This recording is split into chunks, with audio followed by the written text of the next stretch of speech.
अब तक तो आप समझ ही चुके होंगे कि हम किसके बारे में बात कर रहे हैं। जी हाँ, हम बात कर रहे हैं the king of snake Titanoboa के बारे में, जो आज से 10 मिलियन साल पहले ही धरती से पूरी तरह विलुप्त हो चुका था। लेकिन आज भी टाइटेनोबोआ का नाम सुनते ही लोगों के दिल में आतंक फैल जाता है, और ऐसा होना भी लाजमी है।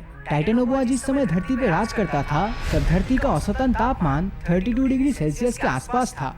इसके बाद धीरे धीरे धरती का एवरेज टेम्परेचर घटता गया, और इस ठंड को सहन न कर पाने के चलते टाइटेनोबोआ धरती से विलुप्त हो गया।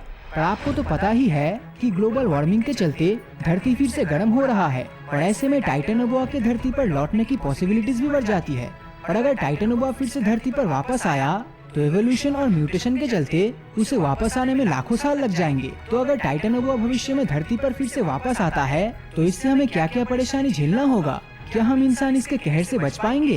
क्या होगा तब हमारे साथ? चलिए इन सवालों का जवाब जानने की कोशिश करते हैं। टाइटेनोबोआ की लंबाई 43 फीट से 50 फीट तक और वजन 1 टन के बराबर हुआ करता था।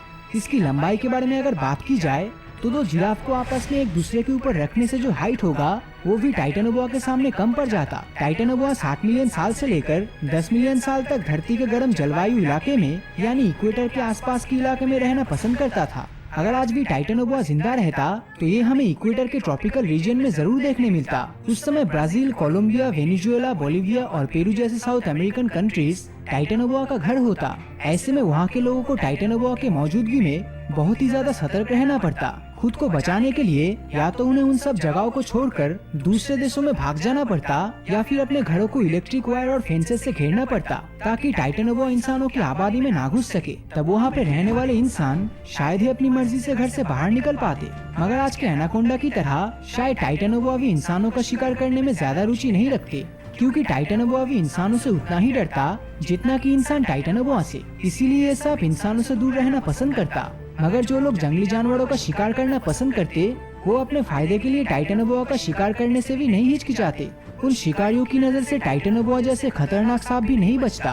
वो लोग या तो टाइटेनोबोआ की खाल को निकालकर बेचता, नहीं तो इसे जिंदा पकड़कर चिड़ियाघर में कैद करके रखता। इंसानों के इन्हीं सब हरकतों के चलते टाइटेनोबोआ इंसानों के ऊपर हमला करने पर मजबूर हो जाता। टाइटेनोबोआ के शरीर की बनावट की अगर बात करें तो ये काफी हद तक आज के ग्रीन एनाकोंडा जैसा ही होता, बस इसका आकार एनाकोंडा से कई गुना बड़ा था। यही डरावने शरीर के कारण शेर या चीता जैसे मांसाहारी जीव भी इनसे डरता, क्योंकि टाइटेनोबोआ शेर और चीता जैसे जानवरों को बड़े ही आसानी से अपनी कुंडली में जकड़कर उसका दम घुट के पूरी तरह से निकल जाता। टाइटेनोबोआ जैसे दानव को खुद से बचाने के खातिर सभी जंगली जानवर अमेज़न को छोड़कर दूसरी जगह पर चले जाते, और ये अमेज़न जंगल सिर्फ और सिर्फ टाइटेनोबोआ का ही घर बन जाता। पर इससे तब टाइटेनोबोआ को जंगल में कोई भी खाना नहीं मिलता, और ये भूख के मारे तेजी से समुद्र की ओर शिकार करने जाता। टाइटेनोबोआ जितनी तेजी से जमीन पर चल सकता था उतनी ही तेजी से तैर भी सकता था। बड़े बड़े समुद्री जीव जैसे कि व्हेल, शार्क, डॉल्फिन और क्रोकोडाइल इनका शिकार बन जाता।